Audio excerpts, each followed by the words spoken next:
I like to believe in monsters, ghosts, cryptids, and all manner of things that go bump in the night.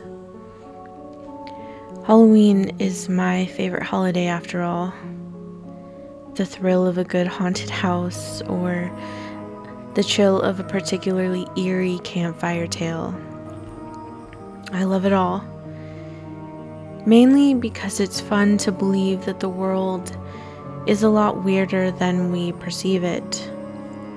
That under the monotony of daily life, there's something mystical and wild hiding under our noses. It was the summer after high school, and an already weird in-between state of life as you moved up in the world from teen to adult. I'd gotten my first job at a late-night drive-in movie theater to stow away some money for my first semester in college.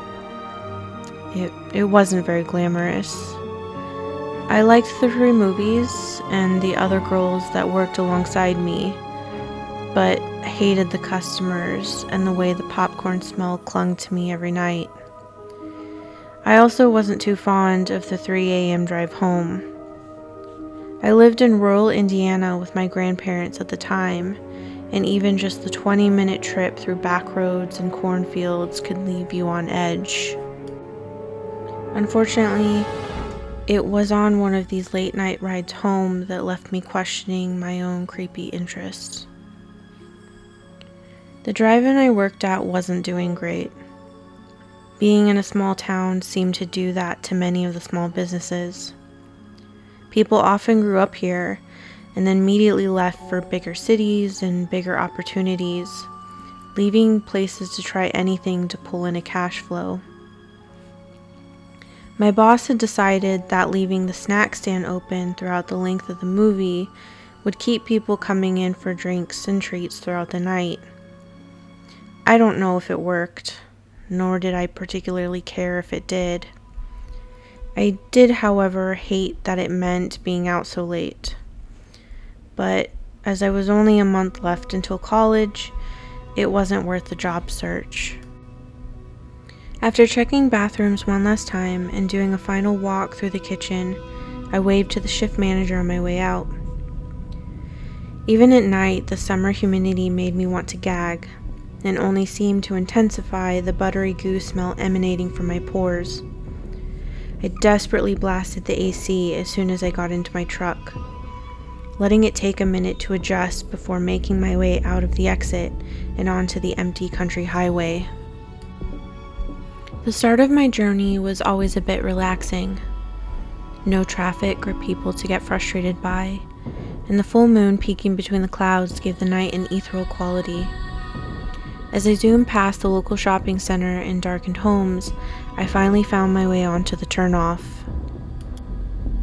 The difference in atmosphere was sometimes very palpable, from an environment of civilization and vibrant lights to the dark silence of farmland and cornfields. I kept my pace steady, trying to resist the urge to gun it home. One big downside of living in the middle of nowhere was the roads. Some were just dirt and gravel, while some wind around curves and at points could even narrow into a one-car lane. One mistake and you could find yourself in a nearby ditch.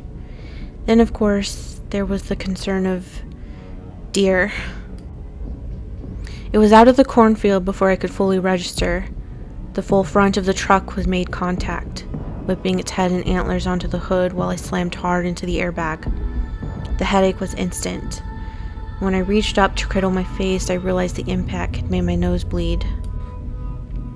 As the initial panic faded and I registered the situation, I stifled a whine as I could feel the emotions start to bubble up from my chest. In the years since getting my license, I hadn't received a ticket, let alone been in any kind of accident. I also deeply hated the idea of being in trouble, and now here I was, truck damage, face scuffed, deer dead, and stranded alone in the middle of the night. I put the car in park and groaned as I reached my phone on the passenger side. Mid-reach, my body froze as my eyes locked onto something in between the corn stalks. There was definitely something in the corn. Even with the shifting light of the cloudy full moon, there was an immovable shadow within its depths, and a glint of an eye peered between the leaves. I jolted back in my seat, my head spinning from the pain and movement. Putting my head in my hands, I closed my eyes and waited until I settled, looking up only to find the shadow and its eye gone. I breathed in a deep sigh, trying to calm my nerves and swallow back the panic that was rising again in my veins. It was probably my imagination. There was a chance I had a concussion, and if not, it was probably just another deer. I reached for my phone again and realized that during the commotion, my bag and its contents had scattered all over the passenger side floor. Tears stung my eyes as I punched angrily at the airbag, all while cursing the deer that lay unmoving in what was left of my headlights. I unclicked my seatbelt and awkwardly laid myself across the seat to start rummaging through the mess on the floor. The alternating shadows made it difficult to see, forcing me to rely on touch. After searching in front, I shifted forward a bit to shove my hand deeper under the seat, and eventually touched the cool screen of the phone. But my sigh of relief only lasted a mere second, as the sound of moving gravel came from outside the car. I froze. Something was being dragged across the road. Was the deer alive? I've heard deer were hardy animals, but there was too much blood, and I was sure its neck looked all sorts of wrong.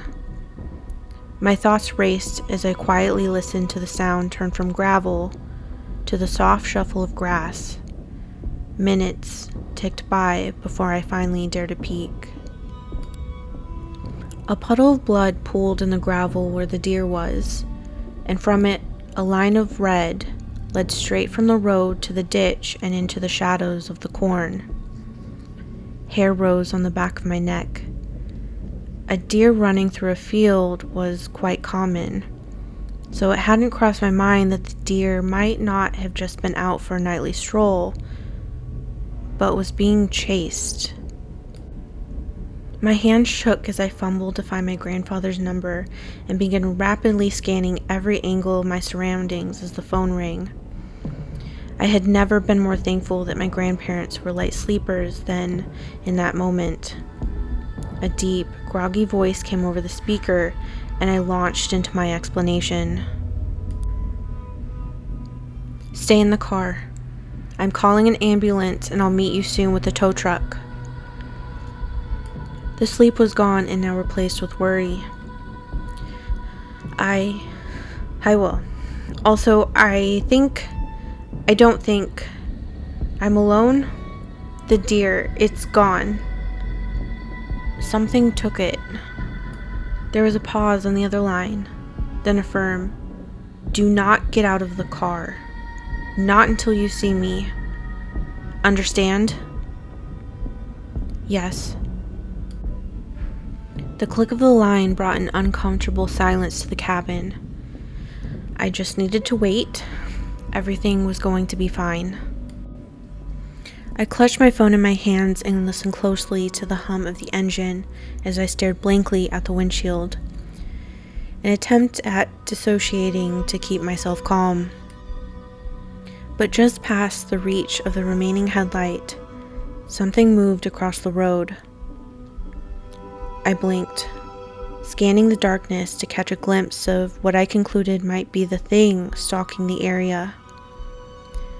Did the smell draw in the coyotes? Does Indiana have bobcats? As I raked my mind for possible culprits, something lunged from the cornstalks into the driver's side door. There was enough force behind the attack that the truck lifted, sending me bouncing from the seat to the floor. I heard shuffling of the gravel outside, and before I could get my bearings, the thing was on the roof. A shrill shriek pierced the air before the barrage of claws against metal rained down above me. The truck rocked from the force of the blows, and I desperately clutched my head against the shrieks it emitted. Then it stopped. My breath wavered against the sudden stillness. Then, a second blast from the driver's side sent the window shattering. A rotten, sickly smell filled the cabin, and my stomach wrenched. A long, bony arm reached in, ripping the seats to shreds, and clawing at my face and clothes, ripping into the side of my thigh. Frantic, I clutched at anything I could use as a weapon, when my hand landed on the safety alarm. Raising it above my head, I dug my finger into the call button. A high-pitched alarm blared into the night. The thing screamed in response, then disappeared. The minutes that followed felt like an eternity. I lay on the floor for as long as I could. I didn't want to get up. I did not want to risk moving, and I didn't want to see it, and I didn't want it to come back. Finally, I could see the red lights of the flashing tow truck bounce off the gray of the truck's interior. Relief hit me like a rocket to the chest, and as the tension in my body melted, I dissolved into a puddle of violent sobs. The passenger side door creaked open, and I felt warm hands clasped around my face as my grandfather lifted my head in concern. I tried to make out his questions, but I couldn't hear above my own wails. Finally, he pulled me up from the floor and he wrapped me in his arms. Out of my tear-filled eyes, I could see the blur of blue lights now mixing with red. The police and ambulance he had called were here. I made it. I was alive. I'm pretty sure I passed out. Or at least I don't have any memories until I woke up in a hospital bed the day after. It was difficult to tell the officer what transpired in those 10-ish minutes, let alone try to wrap my own head around what happened. In the end, they settled on it being a freak bear attack.